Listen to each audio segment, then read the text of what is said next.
Episode number 297, You Deserve to Know, with Paul Wingfield, Part 1. Let's do it.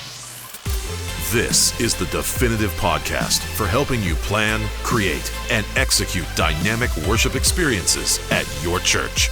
Useful, practical content in the areas of production, worship, communications, first impressions, and more. This is Making Sunday Happen. Well, hey guys, welcome to Making Sunday Happen, the podcast for those who plan, create, and execute weekend worship experiences at churches all over the world. The last 2 weeks on the show, I've told you about our brand new kids ministry called 1230 Kids. 1230kids.com is the website. It's packed with an entire library of ready-made media for kids pastors. I'm talking about countdowns, mini movies, games, full kids series boxes, service packs, which is a packs of coordinated media for holidays and other events, social media graphics, and more. Your children's pastor can purchase media individually or through our Go Unlimited subscription plan. Plans as low as $33 a month. So just think, for under $400 a year, every media component in your kids' ministry is taken care of. Okay, all of it. From series to countdowns to games to all of it, under $400 a year. Okay, it's awesome. An entire site dedicated to your kids, pastors, and leaders. We're offering ready-made media for kids, also custom media. We do work for folks like Awana, folks like Doorpost Songs, Yancey, Answers in Genesis, Seeds Family Worship, Kids Matter, and more. We do custom media work for all of those guys. Go Curriculum. All that is coming from our team. We create media for those folks. And so if you run a kids ministry, if you would like custom media for your kids ministry at your church, feel free to reach out. So ready-made, custom, and training, free training for your kids, pastors, and leaders. We're just getting started. Feel free to share this with your kids pastor. We have a whole section on the website that's all free media so that you can test us out and see what it's like, see how to use our content in your kids' worship. We would love for you to check us out. Again, 1230 kids.com, 1230kids.com. All right, this week on the podcast, I welcome my friend Paul Wingfield. Paul is the senior pastor at White Flag Christian Church in St. Louis. Now, Paul took a 3-month sabbatical last year during the craziness, and he came back fired up. He did a sermon series when he came back called You Deserve to Know, where he laid out where his church and their leadership stood on cultural issues of the day. So fair warning, we're going political today, and we're going to be talking about some cultural issues of our day. It's going to lean conservative, it's going to lean biblical, and Paul is going to talk through what he discussed with his church and where this church stood on some major cultural and political issues of the day. All right?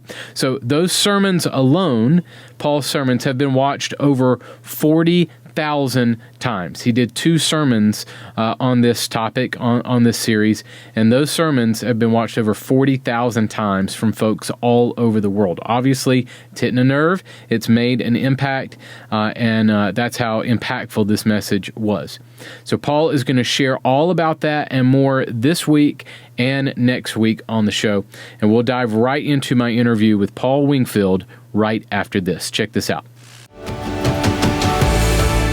Spark is the event that I wish had been around when I first started podcasting. Spark is a Christian podcast conference created by Christians for Christians to really drive home what God's put on your heart to share with the public. So when I started podcasting, I was the only podcaster that I knew. And so it was crazy to try to figure out all this stuff from scratch. I didn't have a podcast. I didn't know even where to start. Until I came to this conference, I had no idea how to do a podcast. But at Spark, I can see other people coming here and they're starting at the same point that I was, but now they have community, which was what I was lacking. And they're able to ask them questions right now and find out answers to things and avoid these massive pitfalls that I wish that I had avoided. But if you've actually done podcasting before, you have got the industry top-notch speakers here that can go deep into the things that you need to know about. So one of the things I love about the podcast is the fact it's specifically for Christian podcasters, which is a huge part of the podcasting industry, but has really just been underserved by the resources that are out there. I think there's a really unique angle there that I don't know any other podcast conference is offering. There is such a buzz in the room. When I came here, I was just so amazed at how many people are cheering you on. The community of people here, they're knowledgeable, they're on point,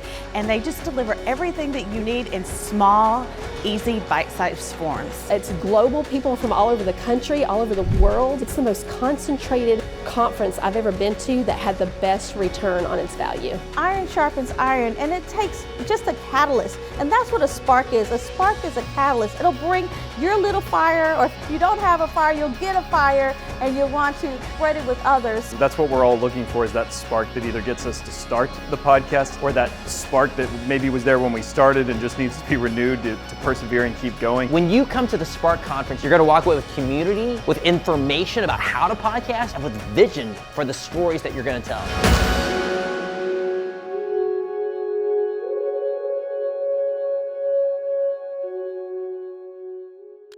Hey guys, that was a commercial for the Spark Podcast Conference that is happening inside the NRB 2021 Christian Media Convention and Expo in Grapevine, Texas on June 22nd through 24th. If you want to turn your worship experience into a podcast, if you are a pastor that has a podcast or thinking about starting one, this is a great conference for you to attend. The conference features an incredible lineup of speakers, podcast hosts, and other industry leaders. It's all the tools that you need to create a successful podcast. The Spark Media Conference, Spark Media Podcast Conference. You can register today at sparkmedia.ventures. That's the website, sparkmedia.ventures. Hey guys, today I welcome the senior pastor of White Flag Christian Church in St. Louis, my friend Paul Wingfield. Paul, what's going on, man? I'm doing great, man. How are you? Awesome. Love the beard. Love the hat. You're just bringing it today, baby. Well, this is pretty much my look every day. Nice. Now, you and I go way back, and I would love to just kind of talk to this for a second. So I started 1230 about 6 years ago now. I was on staff at New Spring Church, and I was transitioning off of staff and into 1230 full time, and just kind of trying to gain momentum. And so I had several churches that I would do work for, and then some ministries came along, and then it kind of steamrolled from there. And so it went from me to now a full team of us. But you were one of those kind of first church clients.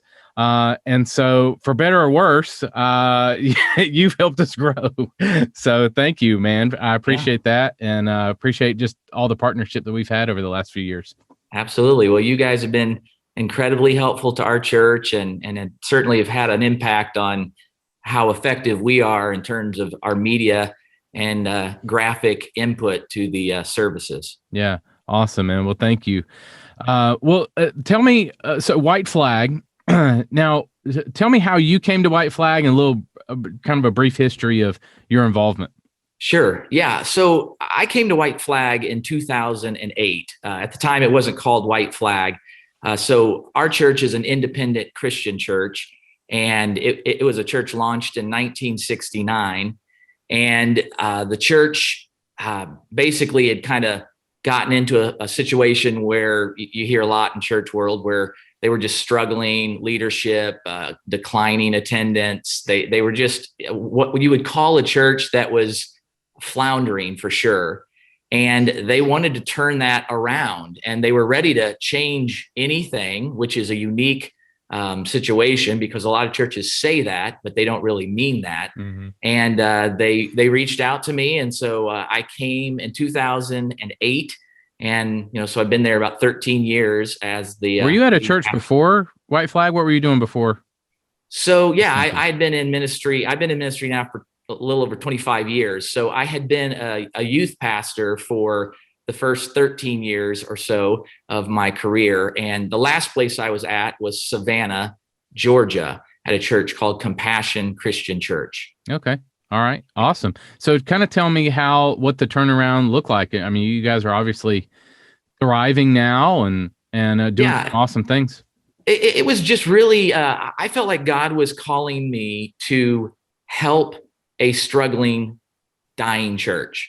I was at a very large church, a mega church, and I had opportunities to kind of stay in that lane, but I really felt called to go, to a church that, man, if they just had some leadership and some fresh ideas and some committed leaders, that it could turn around. And by God's grace, the church did that. And so it was really just simply cleaning things up, getting a focused vision, preaching the word of God. And, God wants to grow his church. So it's not really that complicated. And we've seen God certainly grow his church over the last 13 years. That's awesome, man.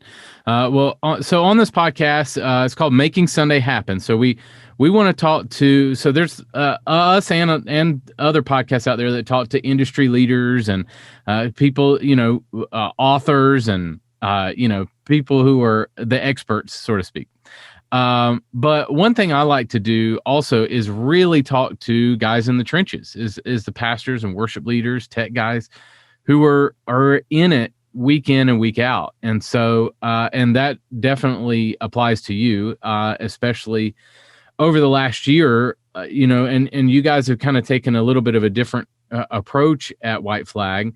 And so I want to talk through that and just kind of the daily or weekly grind of what you do as a pastor. And also you took a sabbatical last year, right? Kind of in the middle of the crazy, right? Tell me a little bit about that. Yeah, it was just really crazy timing. I mean, obviously none of us were ready for this, pandemic that they have described to us that hit and shut everything down. And so, I'd been doing ministry for 25 years, and I had not taken any kind of really extended break or sabbatical. And I also have always struggled with overworking. Everybody's got their issues. Mine has always been, performance issues of like, I think I got to perform for everybody, for God, for people in order to be in a good spot. And, that really just caught up with me after 25 years of ministry. And so I needed and had been planning to take a break, but there was just never a good time because our church is always doing something big and important. And, I finally committed to taking it, and then, COVID hit. And, so I helped navigate the church through the very beginning of that, but then just decided to go ahead and go and leave in the middle of the pandemic, which actually worked out well because things were so weird and everything was being done online that the rest of my staff could carry that. And me being gone was less disruptive, I think, because everything was disrupted. Right. So, but oh man, it was, we don't have time to get into how messed up I was, but at the end of the day, I had gotten to a place where I was just so burned out. I was numb spiritually. I didn't have any moral failure or big scandalous thing. I mean, it was just a grind that finally caught up with me. And that sabbatical, I think, literally, saved my ministry. I don't think I would be doing it today if I hadn't taken that. It was a 3-month break, and so God just did amazing things in my life during that time of rest.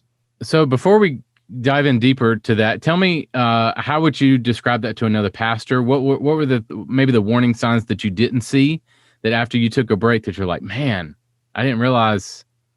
Well, when you start, for me, the key was I started to isolate. I had several factors. We were launching a capital campaign to build a new church building.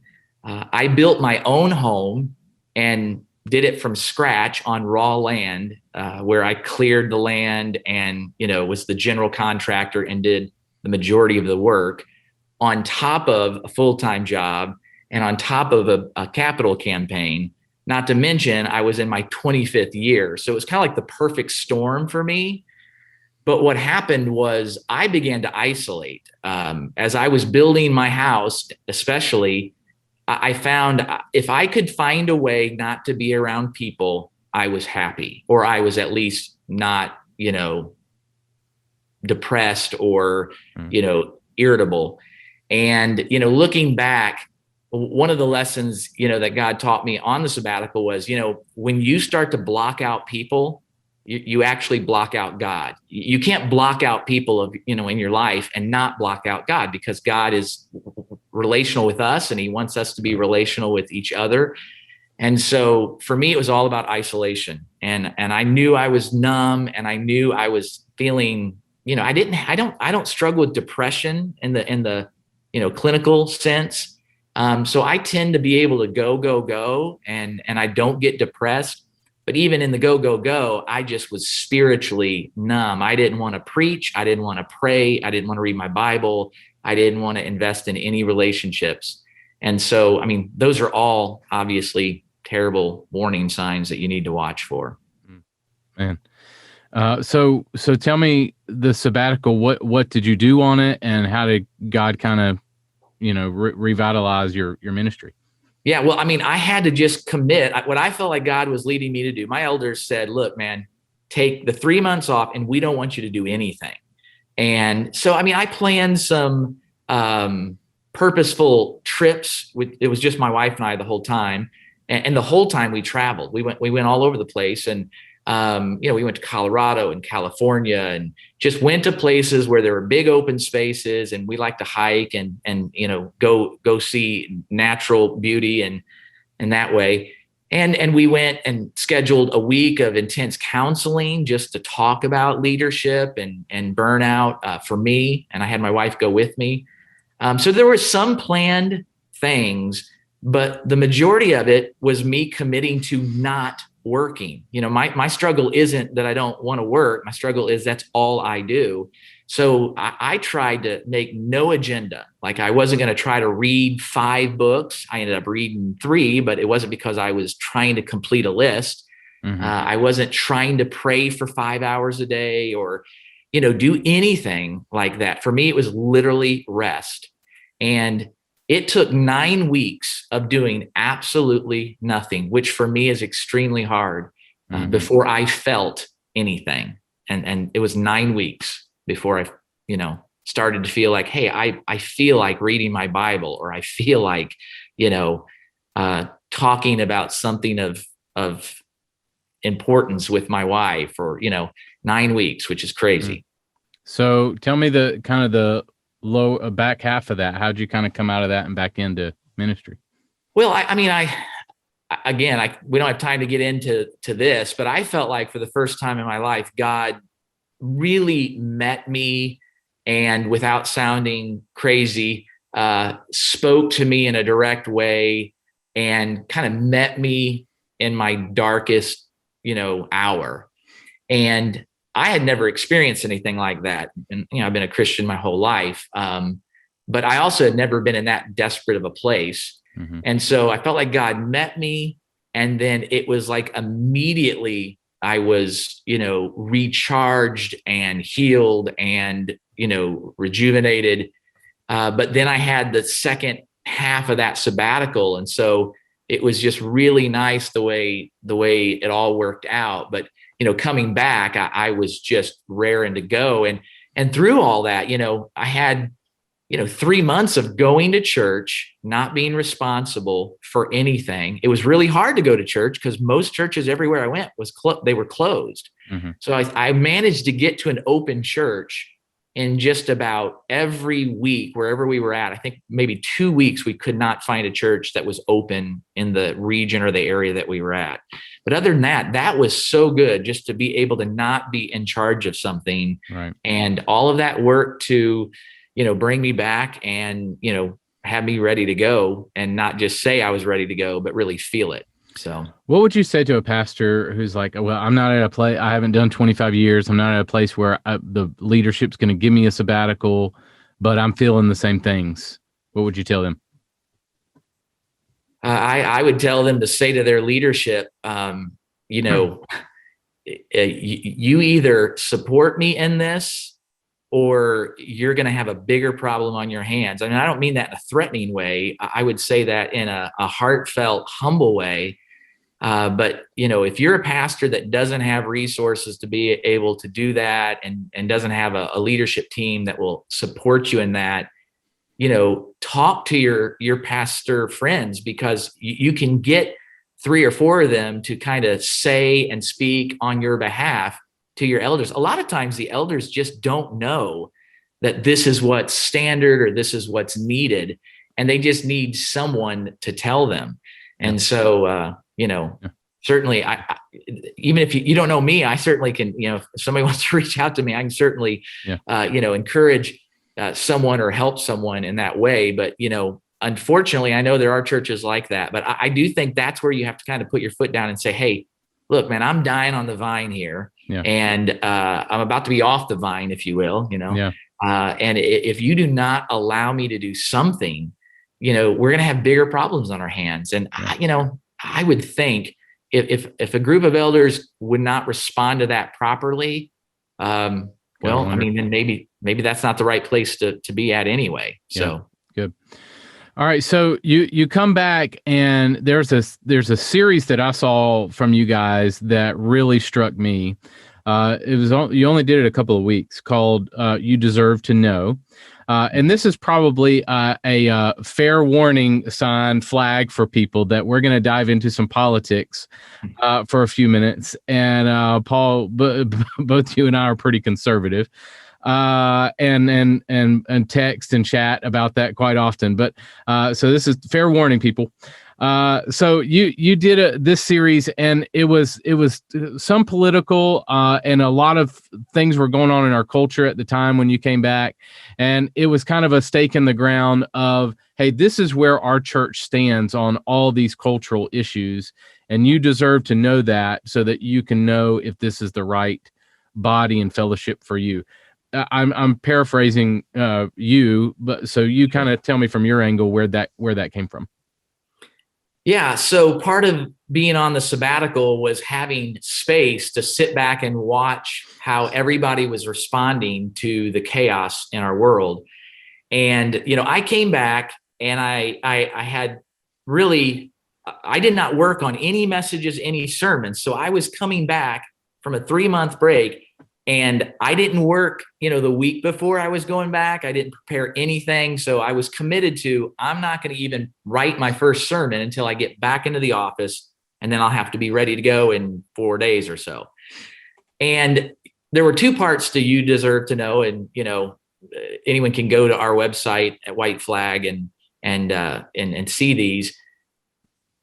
I wanted to tell everybody what I experienced and what happened on my sabbatical, because, my church provided that for me. So I felt like you guys deserve to know this is what God taught me spiritually during this break. And then the second part, which had nothing to do with the first part, was I also think you deserve to know that now that I'm back, and now that I've had time to reflect on what's going on in our country, I'm going to draw a line in the sand. You deserve to know what I believe and what our leadership believes about all of these issues.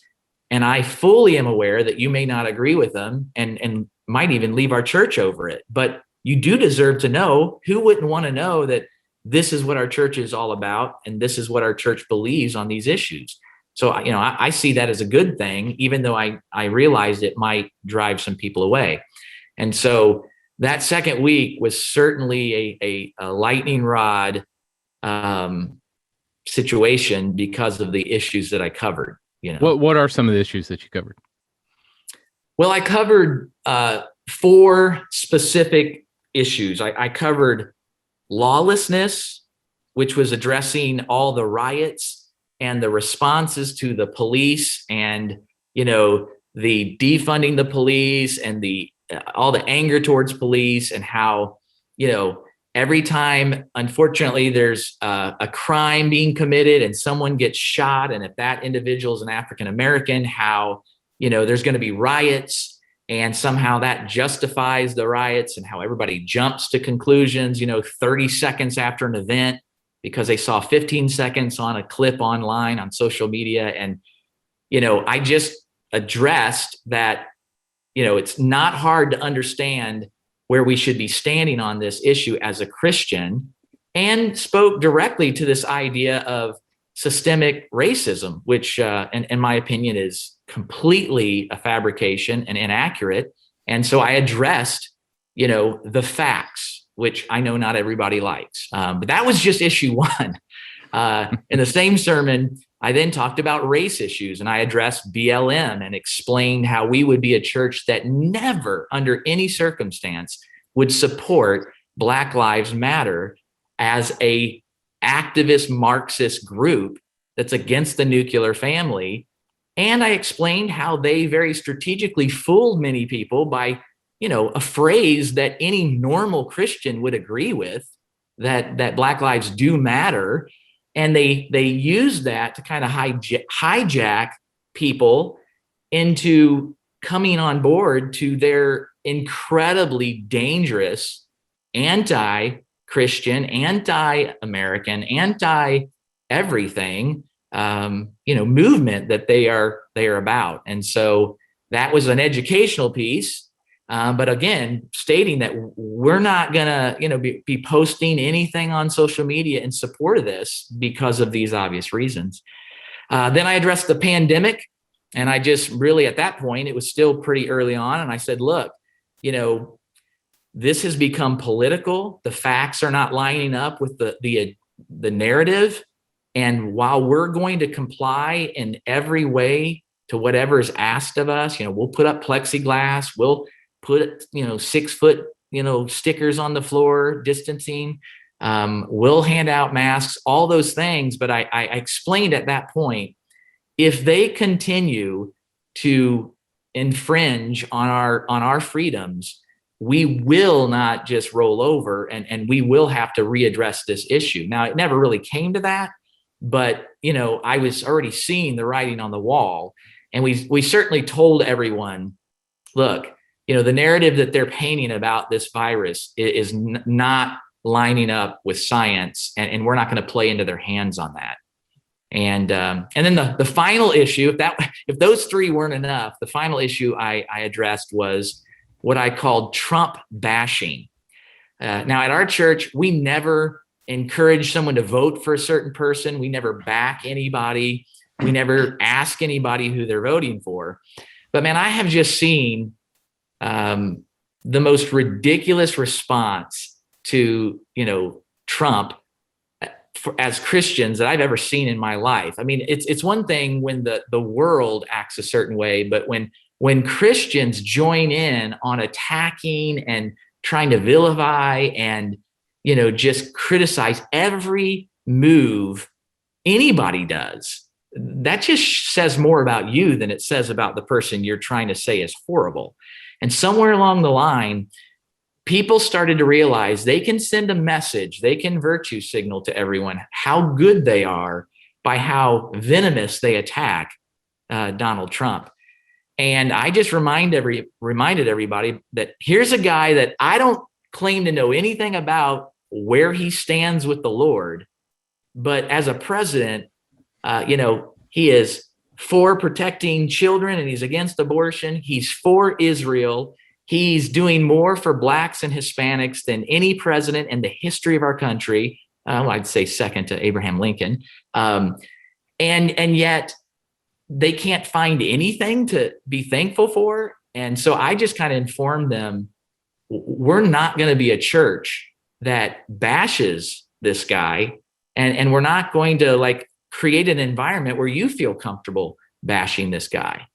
And, with that, I said, you deserve to know these aren't things we're going to be preaching about every week or talking about every week. It's just, nobody was speaking to these, what I would say were very common sense approaches to, these subjects. And so that was probably way too long, but that was what I was addressing. No, that's important. So let me ask you an overarching question. Why don't you shy away from talking about politics and political culture? Well, I don't want to talk about politics. That's not what God has called me to do. But here's the deal. politics isn't about politics anymore. I mean, there used to be a day in this country where there were conservatives and liberals. And do you know what those really were definitions for? They were for two different groups of people and how they approached problems from a fiscal responsibility. They either were conservative in their approach or liberal in their approach to solving or governing or budgeting or anything like that.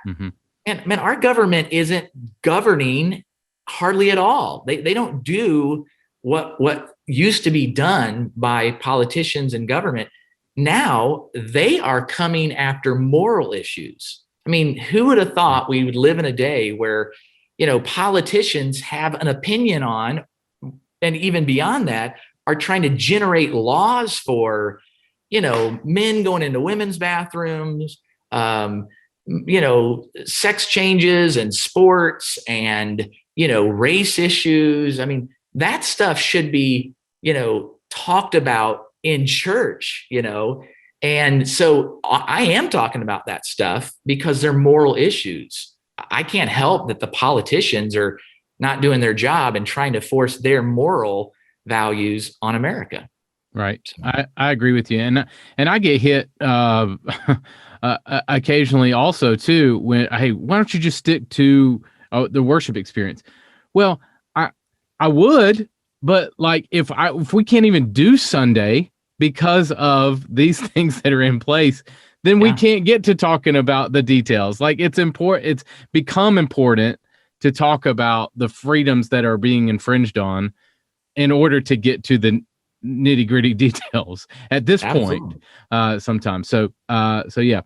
Yeah. One thing I'd say also about that is, this notion that Christians are aggressive towards any groups out there. I mean, whatever you pick the subject, the LGBTQ community, whether it's race issues, whether it's, you take any group. I don't know how people don't see this, but man, those groups are the ones that are attacking. It is not, I do not have a Christian friend who goes up to any of these social justice groups or any of these agenda groups and they try to pick a fight. I mean, or they try to attack or they try to needle them. The idea that Christians are doing that is just a false narrative. These groups are coming at us. We are not going at them. I mean, at least that's none of my friends and the people that I do life with, it would never occur to them to say, hey, there are people that are different than us. Let's go criticize them or pick a fight with them. I mean, it's just, crazy. Right. So what was the response from the series? Did you have people leave? Did you have people get upset? Did they appreciate it? What was the response? Well, I mean, I went to the elders and I said, look, I mean, I'm about to throw down. Yeah, I'm going to actually give you all of my thoughts and notes in advance because you're going to have to approve this one because, I'm pretty sure this is going to, be a lightning rod. And the reality was I wanted it to be a lightning rod. What I am discovering is like, I don't want to get down the road and be in a war figuratively and not know who's in a foxhole with me. Right. I want to know that the people that are in the foxhole with me are with me.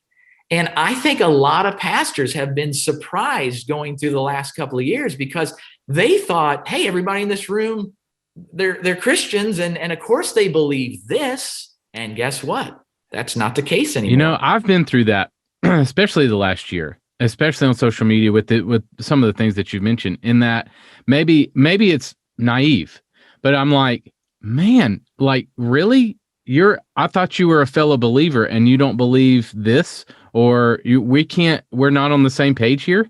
Right. Like, and not only that, you're completely the opposite. Like, let's take abortion. I'm like, really? Like, we don't stand together on that one? Like, really? I've just been, maybe I don't know, but I agree. Well, I think some pastors are like, the mental gymnastics that some people are able to go through, the abortion issue has been just obviously the most frustrating one because there's so much at stake. But you've got these folks who are, Christians who are trying to mentally explain how they mentally went through the gymnastics of saying, well, I voted for this guy because, I know he's for, abortion to the, latest terms possible. But, this guy over here said a bad word 10 years ago. And I mean, it's clear that like everybody's bad. It's like, really? I mean, like, I'll take the guy cussing, being a womanizer, being, again, all day long over a moral man who wants to kill babies. Right. And by the way, a moral man, I mean, who's moral? I mean, come on, but anyway, that will get people all worked up. Right. Yeah. This one's going to hit. So did you have people leave? Did you have people get upset?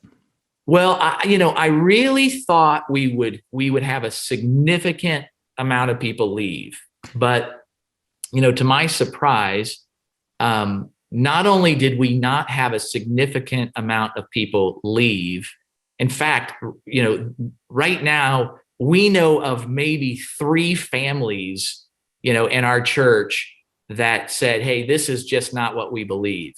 And in which we responded, well, I mean, that's why we were sharing it. And right. It was that's nothing, okay. Yeah. And it was nothing bad or dramatic. I assume there's 10 more that I don't know about. Right. But I mean, in a church of thousands, that is not a big number.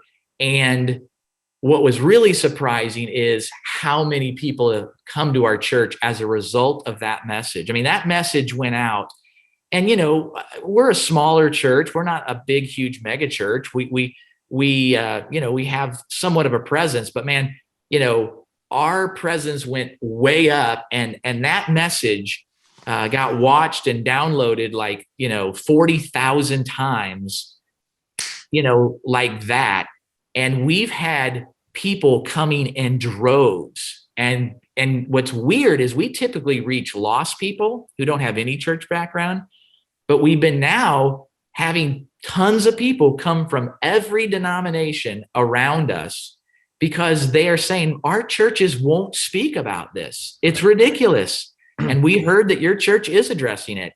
And I mean, literally, they've just come in droves. And that's not normally our market because we're not trying to get other Christians from other churches, but it has happened, unfortunately, because there are a lot of churches that won't touch these subjects with a 10-foot pole. I mean, they just won't. Why not?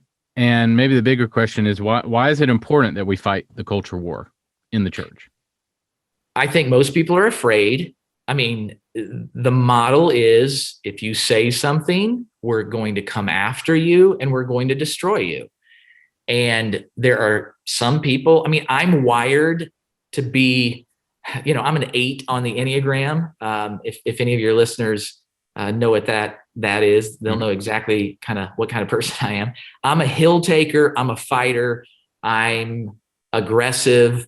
That's the nice way to say it. Some people would say, I'm blunt. I'm a bull in a china shop. I mean, there's negative sides to that too, but I do think it's a personality thing. I don't think everybody wants to fight. And I'm trying to encourage people to start fighting, because if we don't all get on the same page, we're not going to just lose America. I mean, we've probably already lost America, to be quite honest, in my opinion. But we're going to quickly lose the church. And, if we lose the church, there's certainly no chance for America or the redeeming of America. So, I hope that they'll speak up and start speaking up, but I'm not convinced that, every Christian or believer even agrees with what we're talking about. That's what's so crazy. Right. Interesting. Yeah. So do you feel like there's this kind of wheat and tares thing happening over the last year that we're kind of weeding out those who? Yeah. I mean, again, for lack of a better. There's part of me that says, how arrogant is it for me to think, well, we're the ones that have it right and everybody else is wrong. But again, if you think of it this way, like if my father, who was a pastor for 50 years plus 6, I don't know how long time, came back to life. He died 8 years ago. And so if he came back and we had to explain to him So here's the deal. Now there's a debate about men getting sex changes and playing in women's sports. It's bad to protect our borders and make people, wait in line like it's always been. Not all Christians think abortion is bad. I mean, if we started going down the list, oh, hey, Dad, so there's a new debate. All police should be done away with because all of them are racist. They all go around looking to try to find an African American to shoot because that's all they want to do. I mean, the narrative that people believe now, again, someone like my father 8 years ago would go, wait a minute, his head would explode. Mm-hmm. But somehow people have been bullied into believing this. That's probably a great way to say it. People have been bullied into believing it, accepting it, and championing it, which is the danger. It's just nuts. Hey guys, I wanted to let you know about a brand new project that we're a part of. We have teamed up with NRB, the National Religious Broadcasters, to bring you a 10-class course called Church Media Masterclass.